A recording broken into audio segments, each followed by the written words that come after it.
here in person. So, yeah. How many do you So have there live?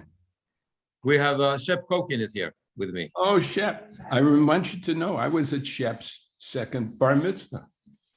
Right. Well, I remember that. He did a terrific job. He did a terrific job. Shep and his wife and I go back many, many years. And Good. Okay. So what I would like to do is I would like to start.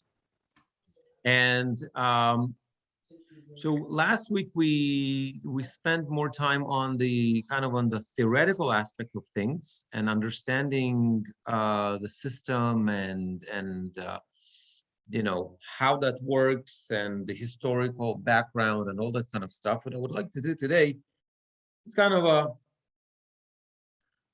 very quickly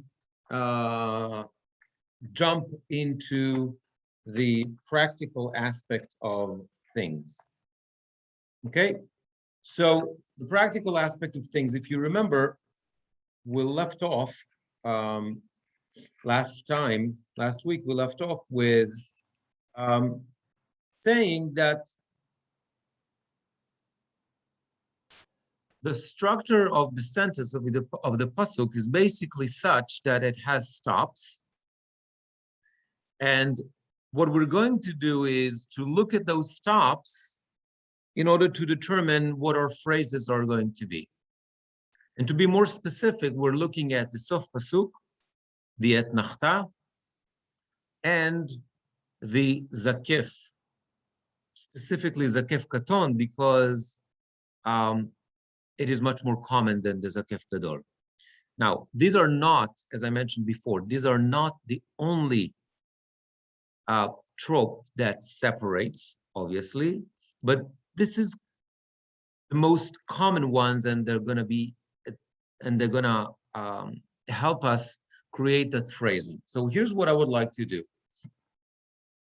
I want to go into. Let me share a file with you.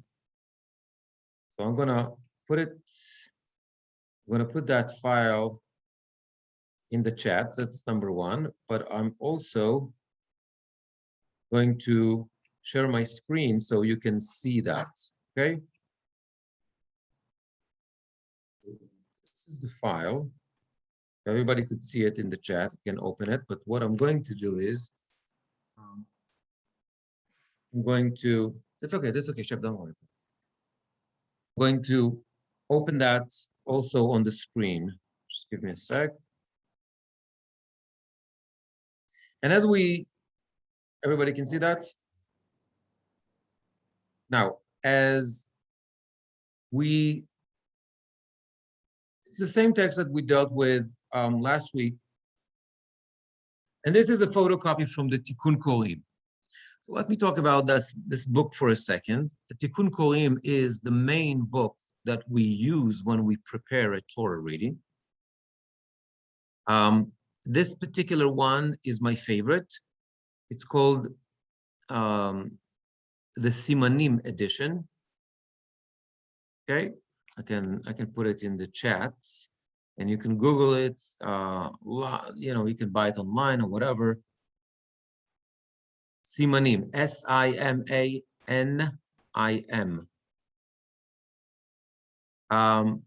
It has a lot of extra information that helps with the reading itself and makes it more accurate. Also, all sorts of little tricks here and there. I'm just gonna move this for a second.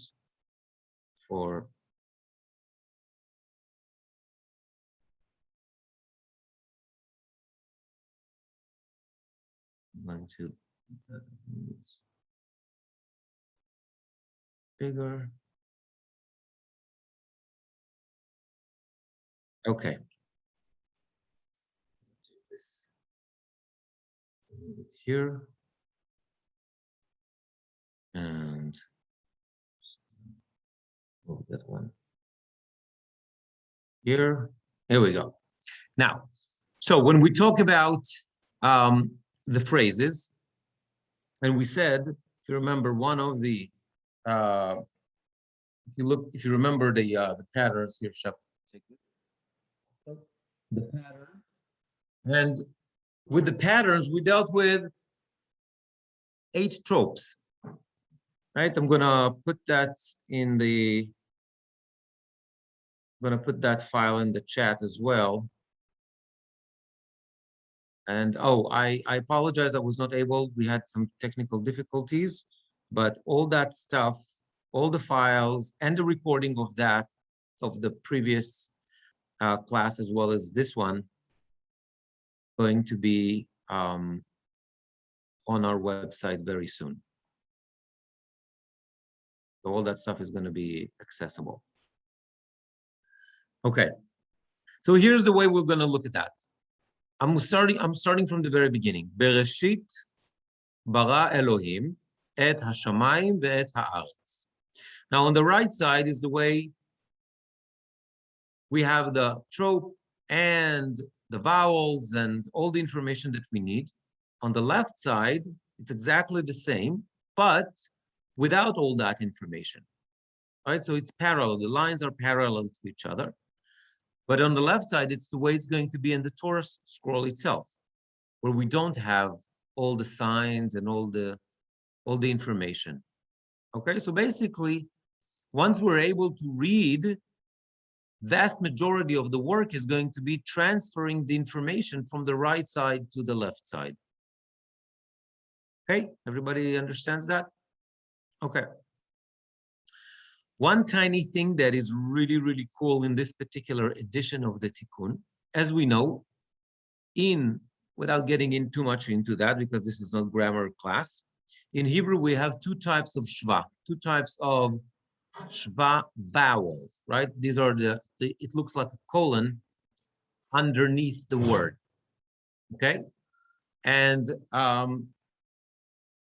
the shva, so we have two types of shva.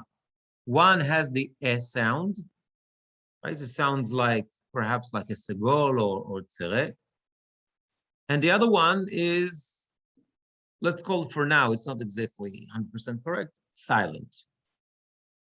Okay. Now there are rules. In grammar, there are rules to determine when it's when it's a silent one. So for example, one of the rules is if it's in the beginning of the word, it's going to have the sound, the S sound. Okay, but there are like a lot of variations to those rules and all that kind of stuff. In order to make things simple, in this particular edition, what they did is they differentiate between the 2 types of shva. Right? So the one that has the S sound is 2 squares. Like for example, look at the first word, bereshit. Right? It's 2 little squares. Do I need to make it, guys online, do I need to make it even bigger? It'll be easier. Try.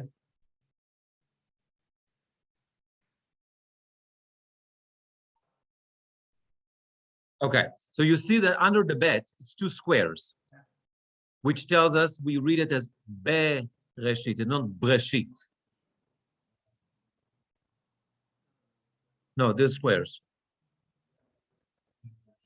Okay, you need to look at the tikkun, Alan, at the tikkun itself, meaning the photocopy of the tikkun that I gave you, Alan. Yeah. So, I know. Well, you need good eyes for that. I'm cheating because I make everything bigger here on the screen for 150%. But yeah, I'm at that point where in my life where when I need to look at the trope, I need to put my reading glasses. Okay. So the 2 squares tell me it's an S sound, and if it's going to be 2 dots, it's going to be the silent sound of the shva.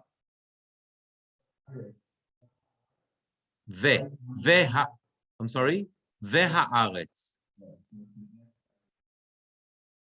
It is a shva. Correct. It's a shva that has a sound. I don't want to, right? But for example, if we 1, 2, 3, 4, 5, fifth line, the word vayavdel. First word on the fifth line, vayavdel. Okay, the vet, v. Vayavdel.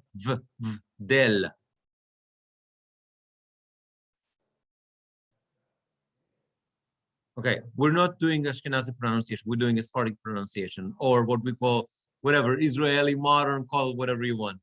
Sephardic, right? I'm not doing taf and saf and kamatz as an o and differentiate between segol and tzere versus a and that kind of stuff. I'm doing a Sephardic pronunciation here. Okay, so it's vayavdel. It's not vayavdel. Right? It's vayavdel. V. So versus bereshit, the first word, right? So this is like a, it's a rule. It's 90+% of the time correct. Okay. So what I want to do is to jump right into putting those verses in the patterns and try to read them. Last time I sent you also the recordings. I'm gonna post the recordings of all the tropes again and the patterns, so you can listen and have the sound of each trope in your ear. As I said, there are no shortcuts here. It's a lot of practice. But what I said is we're going to use we're going to sing as the first thing we're going to do is only the 8 tropes, right? The 8 tropes that appears in the patterns. And then only later on, when we have all that, then we're gonna apply, as a second layer, we're going to apply the other tropes, if we have any in that passage. So actually, that's the third layer. The first layer is going to be what? Reading the Hebrew correctly with the accents, right? So let's take a look at that. Let's go right into the text. Bereshit. It's not Bereshit, right? You ask a lot of Americans, what do you study? What do you know? Bereshit. No, it's not. It's Bereshit. How do I know that? If you look, the trope, the tipcha, is under the shin. And therefore, the accent is there, right? Even though I have several syllables in that word, the accent is going to be where the trope is located. That's one of the rules that we learned last week. So it's Bereshit, bara. It's not bara, it's bara, because the munach is under the reish, the second syllable. Elohim, the etnachta is under the hey. Et hashamayim, right? It's not shamayim, it's shamayim, because it's under the mem. The et haaretz. Now, as you remember, we spoke last time about that at the sof pasuk, we have the meteg, that little vertical line that is under the aleph. In this particular pasuk, it's under the aleph, which tells us that the accent is going to be where? The aleph. Correct. Okay. Marvin, you sorry, you wanted to, if you have a question, Marvin, you need to unmute yourself because I can't hear you. The question is in Elohim, Yes. with the first aleph, there's a S sound and there's 2 dots. What are those 2 dots? No, this is a still, it's a vowel. Okay, that's a chataf. That's a chataf segol or chataf tzere. I can't even see from here. That's a chataf segol. I'm sorry, which still an S sound. So, Okay, but it's Elohim. correct. But what are the 2 dots with the 3 dots supposed to mean? Well, that's different versions of vowels, but both have the S sound. Okay, thank you. Yeah, I'll close up. because well, there are a lot of rules that have to do with the grammar that doesn't translate necessarily to the way we pronunciate things, that you see them in the writing. It has to do with rules of grammar, and it's specifically the rules of nikud, of vowels, which is not our class. Okay. So now that after breaking it, I can read the whole pasuk. Bereshit bara Elohim et hashamayim ve'et haaretz. Okay? Once I do that, I'm going to put the trope into that.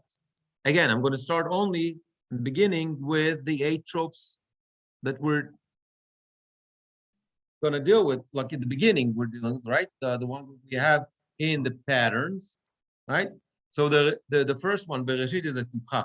Bereshit, tipcha, and then bara, munach, Elohim, et nachta, Bereshit, bara, Elohim. Then I have mercha, tipcha, et hashamayim, mercha, ve'et haaretz. Sof pasuk, Bereshit bara Elohim, et hashamayim, ve'et haaretz. What do you mean? How do I know what? Well, so last time I put a recording, I'm going to send it again. And if you need, musical notation of all that stuff, I have as well. But that's the each trope has like a little melody, right? Yeah. I need to know, correct, what melody applies to what sign. Absolutely. That's hard.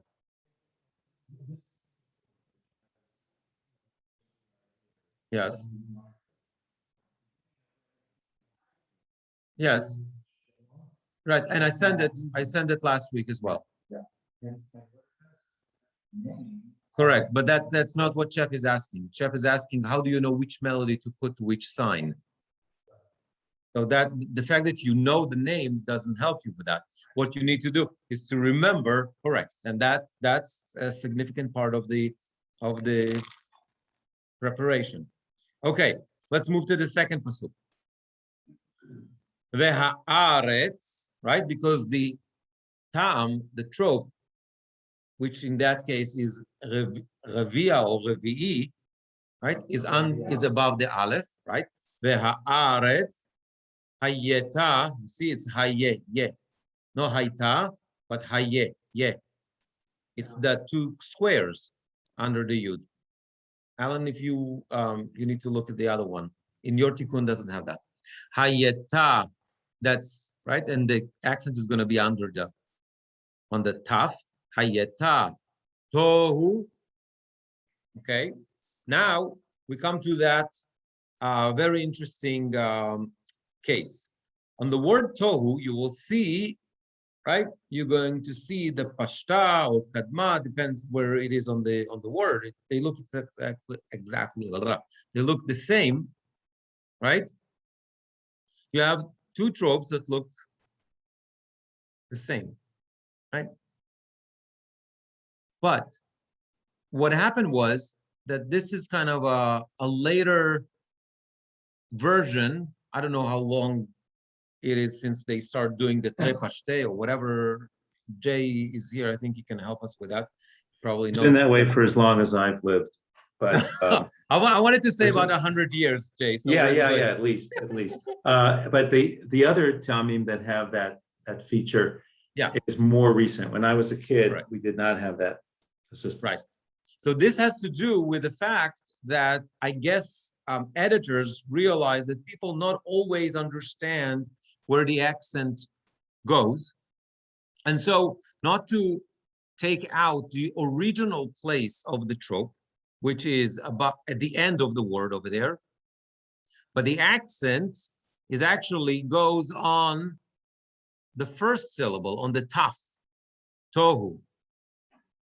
Okay, why that's written? Okay, Jay can give us like a whole class probably on that, why that's the way it's written.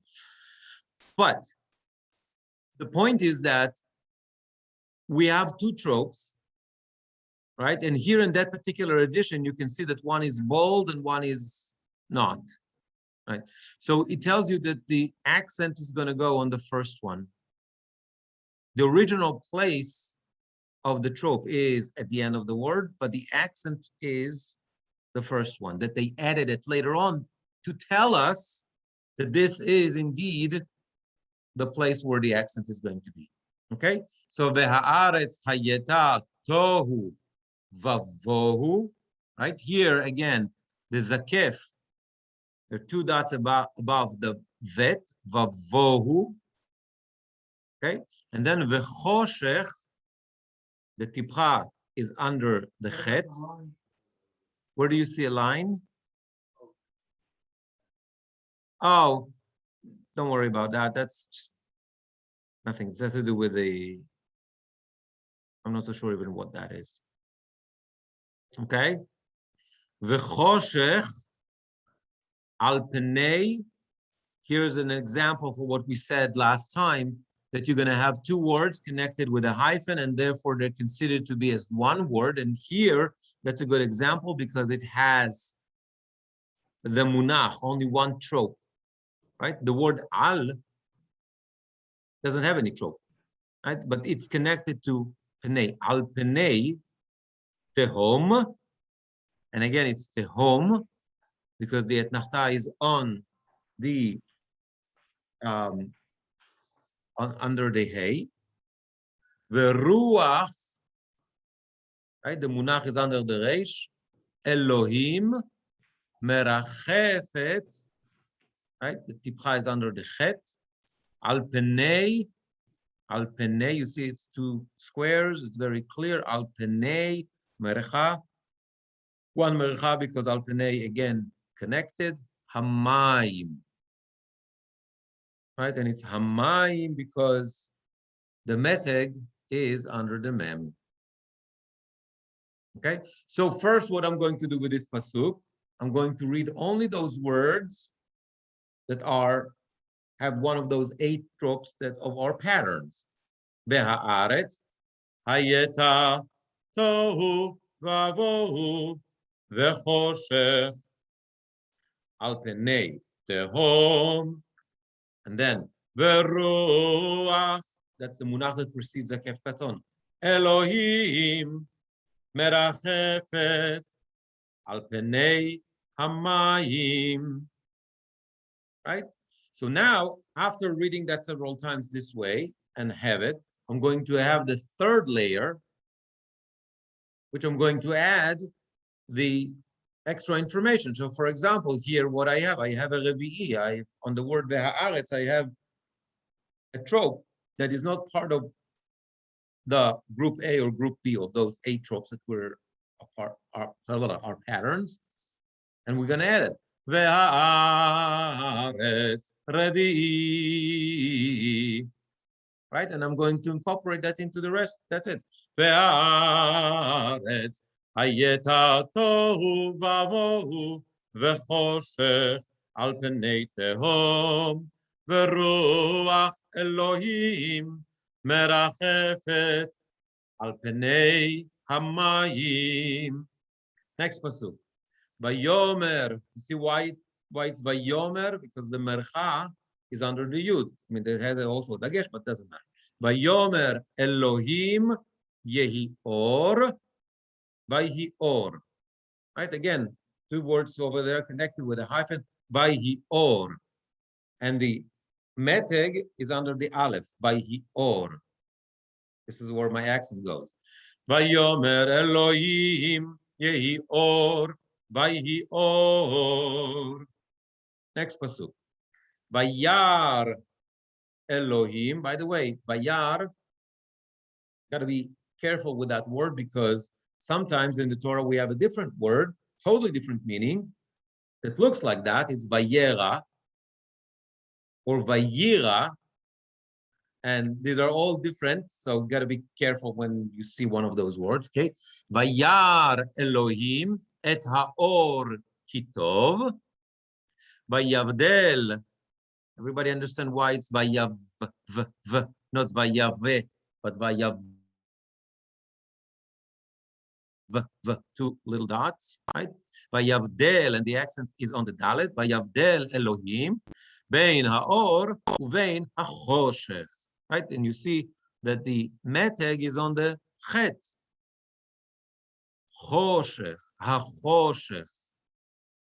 Okay, want to read it one more time? Yes.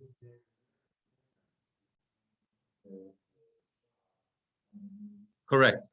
This is why I like this, and that's what I said. I like this tikkun very, very much because it gives you a lot of information that other tikkunim do not. Okay. Vayar Elohim.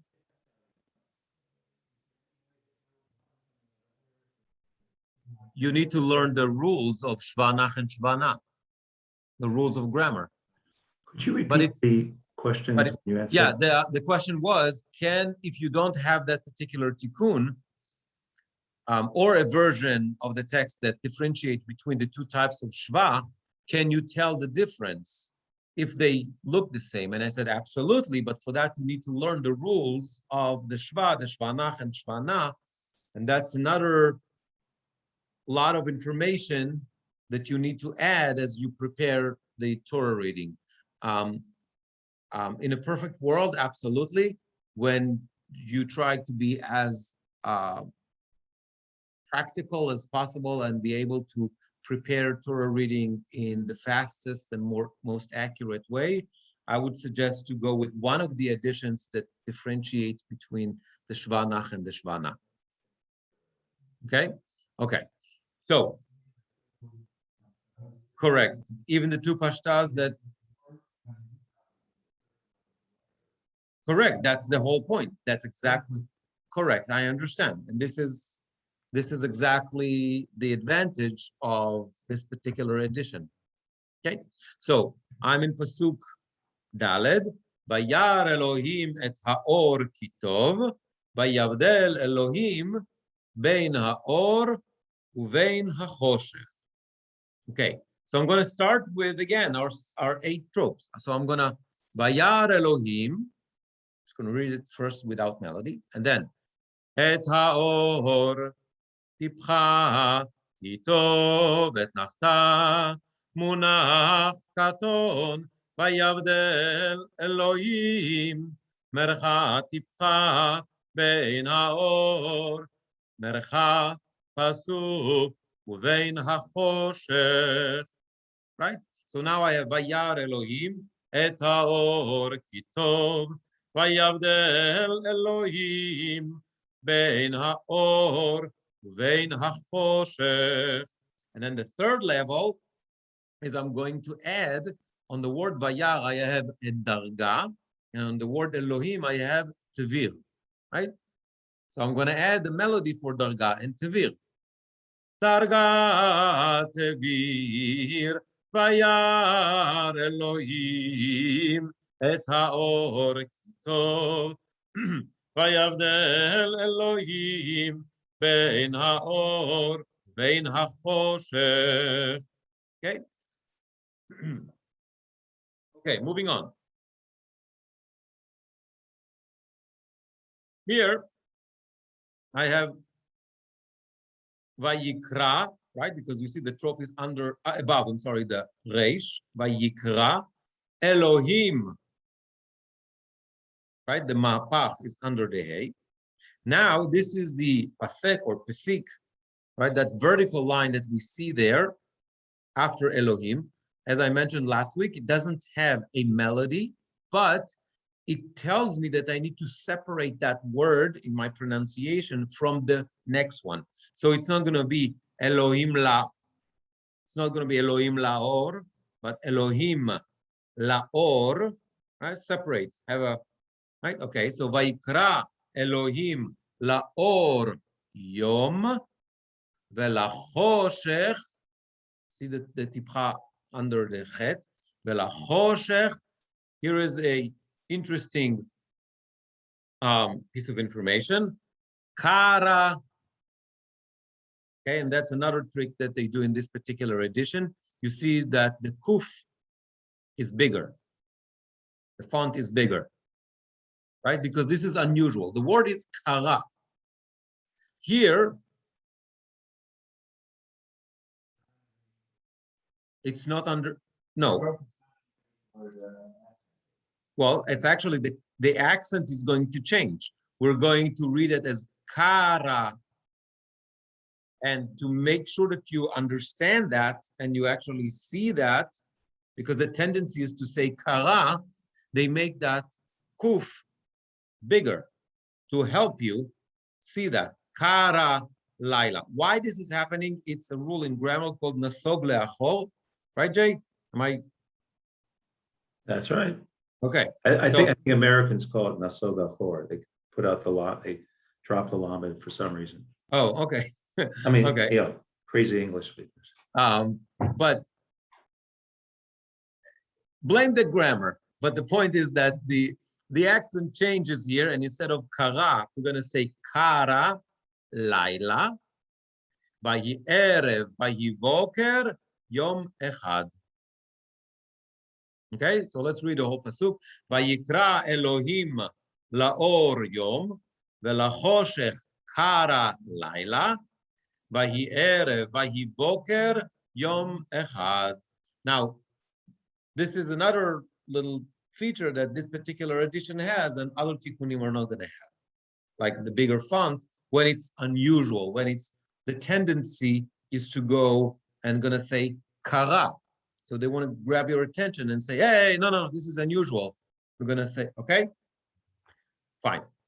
So, vayikra Elohim laor yom velachoshech kara laila vayi erev vayi voker yom echad. Okay, and here we don't have any unusual trope. Vayikra Elohim mapach. Even it's part of our pattern. We haven't had one yet today. I know. Okay, so let's read the whole, sing the pasuk. Vayikra Elohim laor yom velachoshech kara laila vayi erev vayi voker yom echad. Okay, moving on. Vayomer Elohim yehi rakia betoch hamayim vihi mavdil. It's not mave, right? Mav, silent, right? Vihi mavdil bein mayim lamayim. And again, the metek is under the mem, lamayim, right? Vayomer Elohim yehi rakia betoch hamayim vihi mavdil bein mayim lamayim. Now, as I said last week, we're gonna, now that we understand how we work with that, we're gonna go and try to do it in those units that I talked about, meaning until the mafsik, till, right? So vayomer Elohim yehi rakia betoch hamayim vihi mavdil ben mayim lamayim. Okay, this is how we going to look at those phrases. Now we're going to add the music. Vayomer Elohim, right? Because that's the munach that precedes the kef katon. That's in the patterns. That's B1.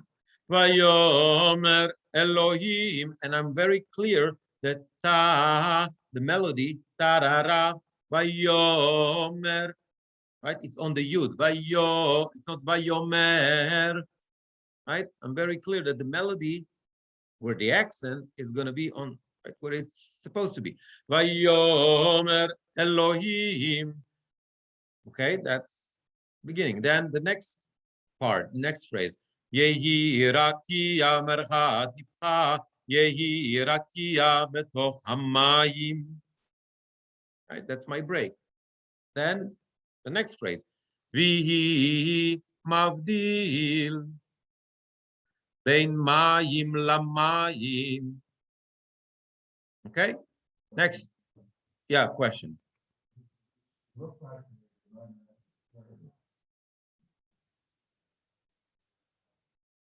You mean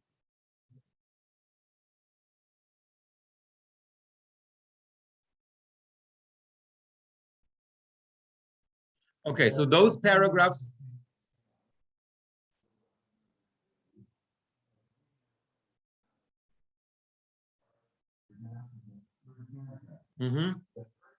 It's not third paragraph. We just started the second paragraph. Where do you see a third paragraph? But we're not there yet. We just started. No. We just finished the first pasuk of the second paragraph. Why did the division for paragraphs? That's your question.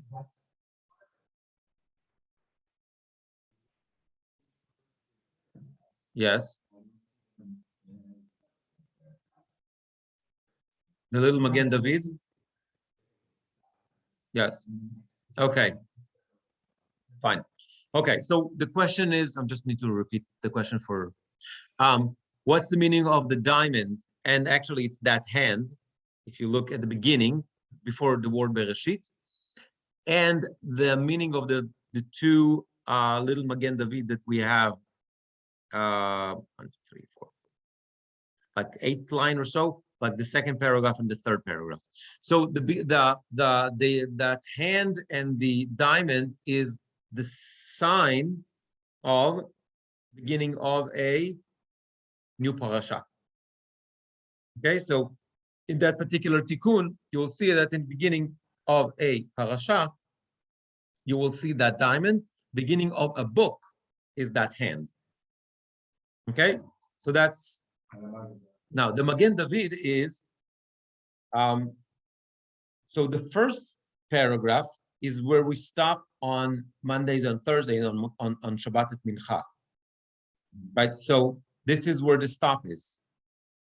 If you remember, on Monday and Thursday when we read from the Torah, and of course Shabbat Mincha, we take most cases, most weeks, right? It's 3 aliyot, but the 3 aliyot are actually, it's the first aliyah divided to 3 sections. We don't read the first 3 aliyot as we read on Shabbat, 3 aliyot, but rather we take the first aliyah and we divide it to 3, right? So since in the tikkun, the division of aliyot is going to be like what we call real aliyot, like the ones on Shabbat, right? But people need to also to prepare the Torah reading also for Monday and Thursday and Shabbat Mincha. So they made that little Magen David to tell this is where you stop during the week. Okay, understand?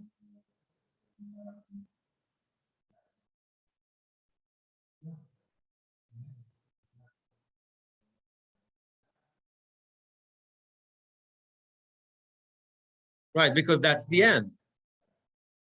That's the end. That tells you. That's the end. Okay.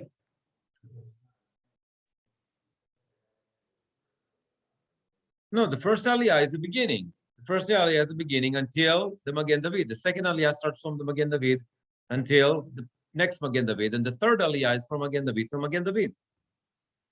Okay? Okay. We are Vayas Elohim et harakia. Okay, so the second paragraph, 4th line of the second line, of this 4th word in the second line. Okay. Vayas, right? You see the munach under the hay. Elohim et harakia. Vayavdel bein hamayim. Again, I have the two, the tre pashte, right? I have the two pashta on the word mime, but one is at the end of the word right? And one is above the first mem, which tells me the accent is going to be mime on the first mem, and the original place is at the end of the word. Asher mitachat larakia uvein hamayim asher me'al larakia vayhichen. Okay, and if you see in the word vayhichen, right, I have two. Vayhichen. They're connected, but it's also I have two metegs. Tell me what the accent. Va, right? It's not vayehi chen, but rather it's vayhi chen. You understand why? Because I have two metegs over there that separates and basically gives me that vayhi chen. Okay? Do you understand? Okay, the accent goes with the meteg. Okay, now this is what we said last time, and I think we mentioned that even today. If you look back to the beginning of the pasuk, Vayas Elohim et harakia. Here again, I have above both above the kuf and the ayin, I have a segol, the three dots. Kind of, you see that? Okay, that's a trope that's called segol. But it's in a similar way. One is the original one is, tell me where the, okay, Vayas Elohim et harakia. You see that pasuk? Good. So if you remember, one of the rules that we said last time is when we have the same trope twice on one word, we're going to sing it only once. If we have two different tropes, for example, I'm going to have a munach and a zakef katon on the word, I sing both melodies, both tropes. But if I have the same identical trope, I sing that melody only once. Okay?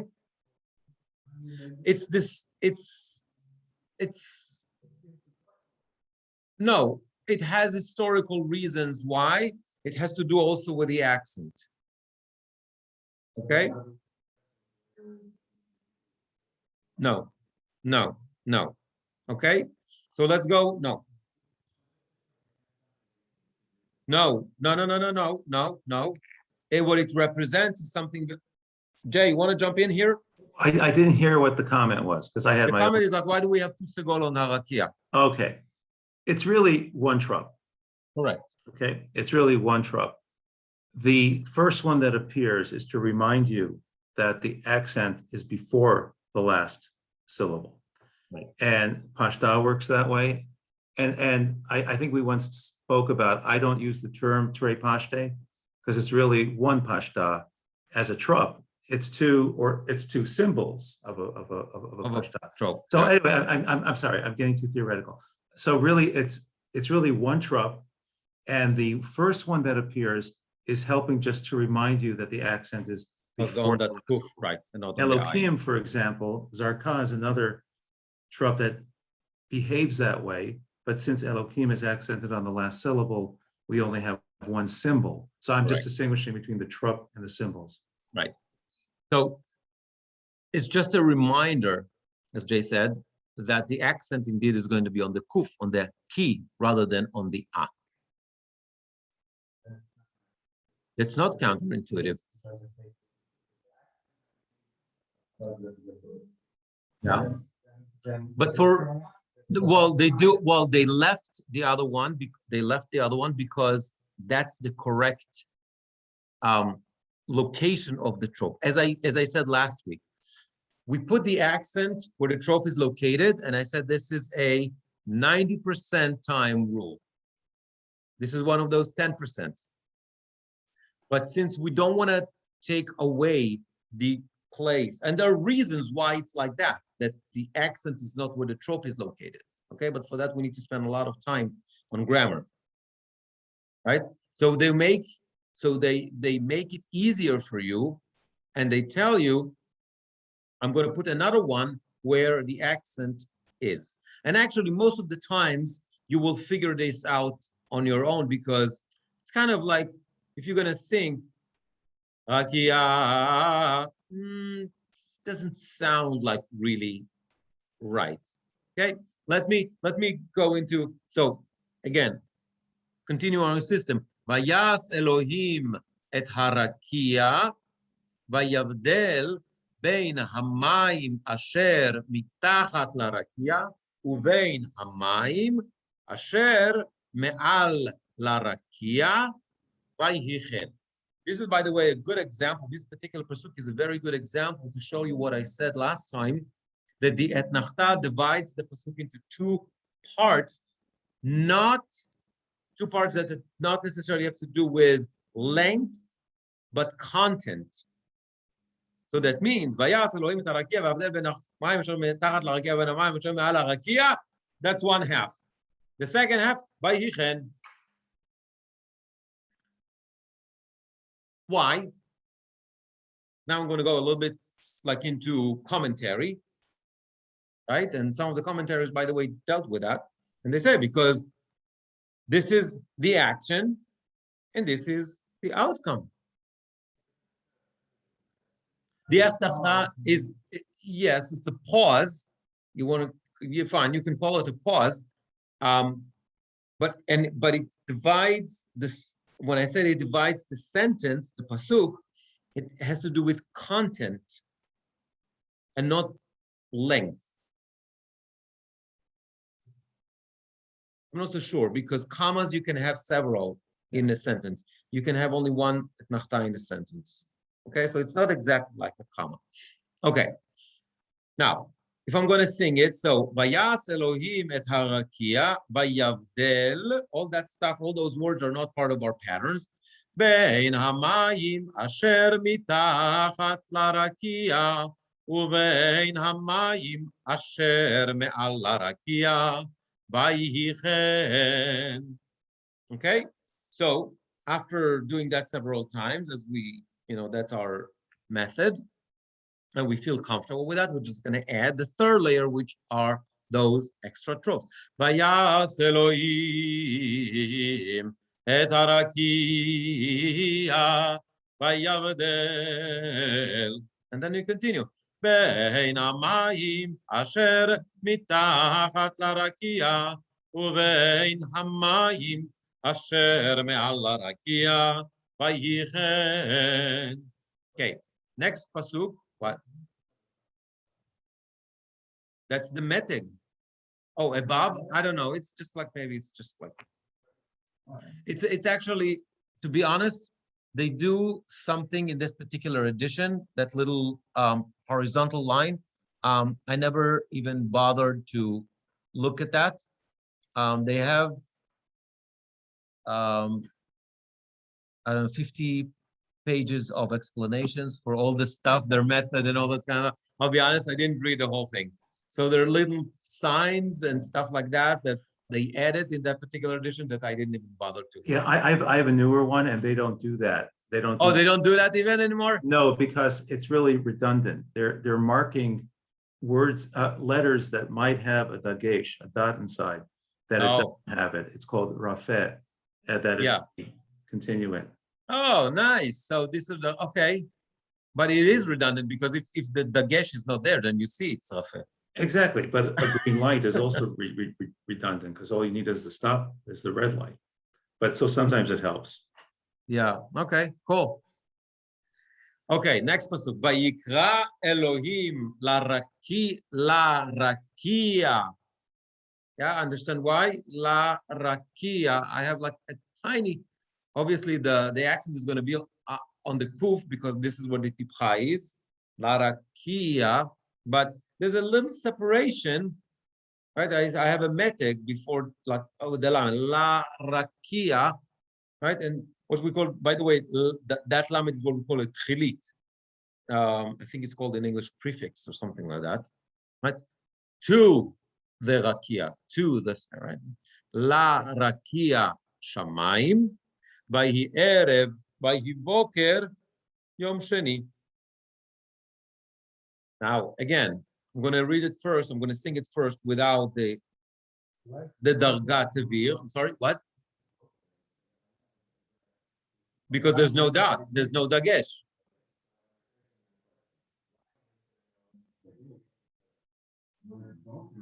Correct. Because, okay, so the question is why, question is usually the word is boker, it has a dagesh. And we know that the rule is beged kefet berosh milah. That means in the letters bet, kaf, beged, kefet, bet, gimel, daled, kefet, kaf, pei, kaf, when it appears in the as the head at the beginning of a word, it would have a dagesh. However, this is one of those rules of now you're talking already. Right. So what happens here? It's not the beginning of a word, as far as we're concerned, because they're connected. And since it's connected, becomes a vet, not a bet. Good. So you see, it all comes together. Okay. Vayikra Elohim larakia shamayim vayi erev vayi voker yom sheni or yom sheni. Like if you want to make sure that the mem comes out clearly, right? Yom sheni. Okay, now I'm gonna the third layer. I'm gonna add the dargat vir on vayikra Elohim, right?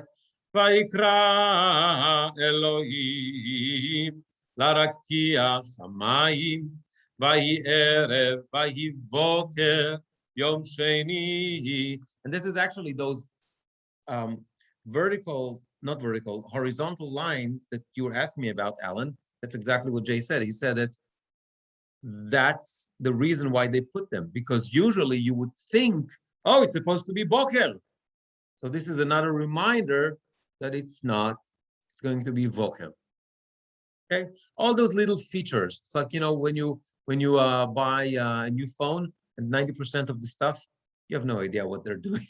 All those features, you know, I know how to, you know, like the basic stuff that I need. All the other stuff, I don't care. Correct. So you need to remember that there's a rule and that the dagesh and like, you know, but if the, okay. As Jay said, like in the newer edition, they already got rid of it because they realized it's redundant. Okay, next pasuk. Vayomer Elohim yikavu hamayim mitachat hashamayim el makom echad v'tera'eh hayabasha. It's not hayabasha, hayabasha. You see where the nachta is. Vayichen. Okay. So Vayomer Elohim yikavu hamayim mitachat hashamayim el makom echad v'tera'eh hayabasha vayichen. And after I feel comfortable with that, I'm going to add the beginning of the pasuk with those tropes. Vayomer Elohim, that's the Rabbi. Yikavu hamayim, kadma ve'azla. Right? Vayomer Elohim, yikavu hamayim, mitachat hashamayim, el makom echad, v'tera'eh hayabasha, vayichen. Okay. Next. Vayikra Elohim layabasha eretz See, it's not ule, mikve hamayim kara yamim. Vayar Elohim kitov. Okay. Vayikra Elohim. And then the pasuk. Layabasha eretz mikve. Right? Mikve hamayim kara yamim. Vayar Elohim kitov. Okay? Next. Vayomer Elohim. Tadeshe haaretz deshe esev mazria zera etz peri. Here's another one for you, Alan. Ose peri lemino. Right? Usually we're going to say ose. Here again, because it's נסוג אחור, נסוג לאחור, עושה פרי למינו, אשר זרעו בו על הארץ, ויהי כן. Okay, so let's read it. ויאמר אלוהים, תדשא הארץ דשא עשב מזריע זרע, עץ פרי עושה פרי למינו, אשר זרעו בו על הארץ, ויהי כן. ויאמר אלוהים, I'm sorry, starting without that. ויאמר אלוהים, תדשא הארץ דשא.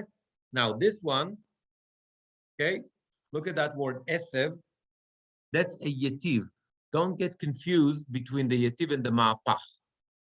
They're kind of similar, but the angle is different. Now, again, you're not going to see that in every edition. In that particular, in the Simanim edition, yes. It's not, yes. This looks like this, right? Right. Arrow, whatever, angle, called whatever you want. So compare the word esev, the yetiv over there, with tadeshe, like 3 words before that. Shin, right? You see the tadeshe, the ma'apach. Right? It's a larger angle. That's the ma'apach. Esev is a smaller angle. Right? This is again one of those features that this particular tikkun does. Some other editions do that also. I'm not so sure if yours does that. Okay, but it's again, it helps to differentiate between the 2 tropes that look. But even in the older tikkun, yeah, the older ones are going to have the same thing. but even in the older tikkunim, you can usually distinguish because the yativ appears Of the before word. the vowel, I know. whereas the mapach. I'm sorry. Okay. No, it's okay. You're right. You're right. Jay says that the newer editions, is what I mentioned, like, the smaller and larger angle. But even if you don't have that, you can still tell the difference because the yetiv is going to appear before, kind of a little bit before the word. If you look at the word esev, it's really, tiny bit to the right. You see that? Correct. Yetiv, right? So they're different in melody also, right? But you see, if you look at the location, you'll see that the yetiv in the word esev is kind of a little bit to the right, a little bit before the word, unlike the ma'apach that is right there in the middle. Okay. Mazari azera etz peri, and then ose peri lemino asher zarovo al haaretz vayhi chen. And after I have that together, I'm going to add the 3rd level, which are the other tropes. Vayomer Elohim tadeshe haaretz teshe esev mazria zera etz peri. That's the Gershayim. Ose peri lemino asher zarovo al haaretz vayhi chen. What? How come I didn't do what? Esev? Yeah. What? Deshe esev yetiv. Okay. Yeah. Okay. So that's. Yeah, I gave it last week as well. Yeah. What? The yativ? No. I'm going to look at that later, but I'm sure it has. Okay. So here's what I'm going to stop the sharing here. Here's what we're going to so now we understand like the theoretical aspect, we understand the practical aspect. Obviously having the melodies is very important, and have the melodies in your head so you can apply them It's very important, but that's basically the process. We read the Hebrew, we make sure that we get it right. We divide the pasuk into little phrases, the zakef katon, the et nachta, the sof pasuk. We apply the melody of those 8 tropes first. After we feel comfortable, we're adding the additional tropes, and then you have the whole pasuk, and then you move to the next pasuk. This is how you continue with that. So, and that's basically the whole thing.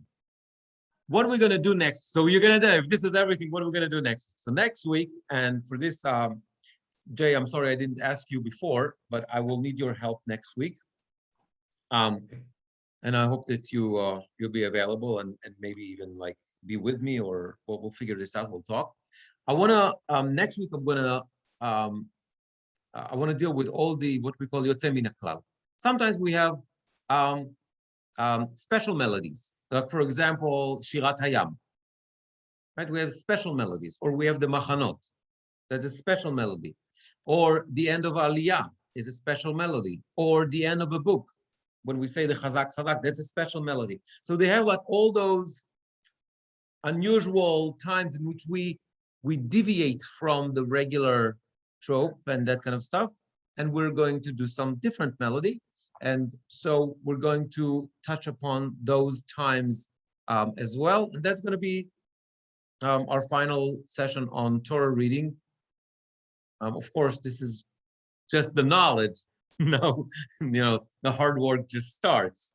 Once you have the knowledge, it's like actually doing something with that. So, okay, but at least that's going to complete our series. And then we're going to move to Haftarah. Okay, so next week, same time, same place, either Zoom or here in person. So it's Wednesday at 8 p.m. And we're going to continue with this series on Torah reading. That's going to be our final session on Torah reading. The following series, which is going to go on Haftarah, then it's going to be weekday davening, and then Shabbat davening, all going to be on Monday night. Not a Wednesday night, it's going to be Monday nights. Okay? No. Part 1, i.e. Torah reading, Wednesday night. Part 2, 3, 4, Monday night. Okay? Okay, any questions? Toda Rabbi.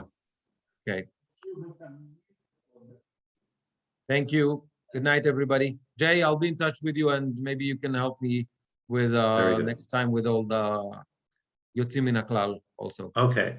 Here, I Thank thought you. you were going to do something about Dikduk. I was really looking forward to it. I'm sorry? Here, I thought you were going to do something about Dikduk. I was really looking forward to that. Okay, we'll talk. We'll figure something out. Okay, thanks. Okay. Okay, bye.